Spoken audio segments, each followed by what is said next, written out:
எதிர்த்து தொடங்குது சீரியலானது இப்போ ரொம்பவும் விறுவிறுப்பாகவும் பரபரப்பாகவும் இருக்குது.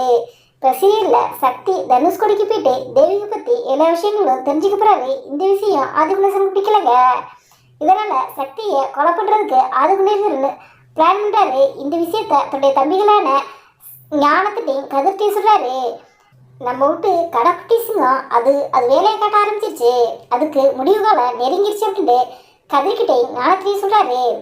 கதிர் அது என்னடே கேட்காம ஆதிகுணேசனுக்கு சப்போர்ட் பண்ணுறாரு. அதே நேரத்தில் ஞானத்துக்கு இதில் உடன்பாடு இல்லைங்க. இத்தனை நாளில் கோயிலில் இருந்த கதிர் ஞானம் ஆதிகுணேசன் 3 பேர் இப்போ வீட்டுக்கு வர்றாங்க. வீட்டுக்கு வந்தது ஆதிகுணேசன் ஜெனியை கூப்பிட்டு ஒழுங்கு மரியாதையா உன் புருஷனை வீட்டுக்கு வர சொல்லு, இல்லைன்னா ஓம் புருஷன் வீடு வந்து சேர மாட்டேன்ட்டு ஆதிகுணேசன் ஜனனியை பார்த்து மிரட்டாரு. இதனால் ஜனனி பயந்து போயிட்டு சக்திக்கு ஃபோன் பண்ணுறாங்க. சக்தியை ஃபோன் எடுக்கல. ஏண்டா ஆதிகுணேசன் அனுப்பிய ஆட்கள் சக்தியை சுட்டு போட்டுறாங்க. அவர் மயக்கத்தில் கிடக்கிறாரு. அதனால் அவர் ஃபோன் எடுக்க முடியலங்க. சக்தி ஃபோன் எடுக்காமல் இருக்கவும் ஜனனி ஆதிகுணேசன்கிட்ட வந்து இன்னும் எத்தனுடைய வாழ்க்கையை நாசம் பண்ணுவீங்க, எத்தனை பேரை கொலை பண்ணுவீங்கன்னு கேள்வி கேட்குறாங்க. ஜனனி கேட்குறதெல்லாம் எதையுமே கண்டுக்காம ஆதிகுணேசன் தள்ளி விட்டு உன் புருஷன் நல்லபடியாக வீடு வந்து சேர்ந்து கடவுள்கிட்ட வேண்டிக்குன்னு சொல்லிட்டு அவர் மாடிக்கு மேலே போயிடுறாங்க. ஆதிகுணேசன் ஆட்கள் சக்தியை சுட்டுட்டு கத்தியால் குத்தி கொலை பண்ண முயற்சி செய்வாங்க. அந்த நேரத்தில் சீரியலில் புதுசாக என்ட்ரி இருக்க வில்லன் சக்தியை வந்து காப்பாற்றுறதுக்கு அதிக வாய்ப்பு இருக்குங்க.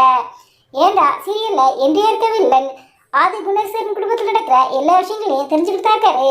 அதனால சக்தி தனுஷ்குருக்கு போயிருக்கிறது நல்லாவே தெரியும். ஆதிகுணேசன் ஆட்கள் சக்தியை கொலை பண்ணுறது தெரிஞ்சு சக்தியை காப்பாற்றுறதுக்கு அதிக வாய்ப்பு இருக்குங்க. இப்போ சீரியலில் புதுசாக என்ட்ரி இருக்க நபர் சக்தி தேவியை பற்றி தெரிஞ்சுக்கதான் தனுஷ்கோடி வந்திருக்காரு அப்படிங்கிற விஷயம் நல்லாவே தெரியும். அதுதான் அவருடைய ஆசையாக இருக்குங்க. புதுசாக என்ட்ரி இருக்க நபருக்கு ஆதிகுணேசன் குடும்பத்தில் இருக்கவங்க தேவியை பற்றி எல்லா ரகசியங்களும் தெரிஞ்சுக்க நினைப்பாரு. அதனால சக்தியை காப்பாற்றுறதுக்கு அதிக வாய்ப்பு இருக்குங்க. சக்தி அநேகமாக தேவியோட பையனாக இருக்கதான் வாய்ப்பு இருக்குது. தேவி கூட இருக்காத பையன் அவருடைய தம்பியாக இருக்கும். அதாவது சக்தியோட தாய்மாமனாக இருக்கிறதுக்கு வாய்ப்பு இருக்குங்க. அப்படி இல்லைண்டா ஆதிகுணேசனுடைய அண்ணனாக தான் ஆதிமுத்து இருக்கிறதுக்கு வாய்ப்பு இருக்குங்க. ஆதிமுத்து அவருடைய மனைவி தான் தேவிக்கும் அந்த குழந்தையும். இப்போ சக்திக்கும் அந்த பையனுக்கும் அண்ணன் தம்பி ஒரு முறை வேணும். அதனால் சக்திக்கு ஆபத்து வரும்போது சீரியலில் எங்கே இருக்கிறவர் சக்தியை வந்து காப்பாற்றி தேவி பற்றி எல்லா ரகசியங்களையும் சொல்ல போகிறாரு. சக்தி தேவி பற்றி எல்லா ரகசியங்களையும் தெரிஞ்சுக்கிட்டு குணசேகர் மடி வந்து மாசாணிக்க போகிறாருங்க. அடுத்து சீரியலில் என்ன நடக்க போகுது அப்படின்றத நம்ம வெயிட் பண்ணி தான் பார்க்கணும். இந்த வீடியோ உங்களுக்கு ஹைப் பண்ணுங்கள், ஷேர் பண்ணுங்க, கமெண்ட் பண்ணுங்க. மறக்காமங்க ரெண்டாவது 2 பாயிண்ட்ஸ் இல்லை சப்ஸ்கிரைப் பண்ணுங்க.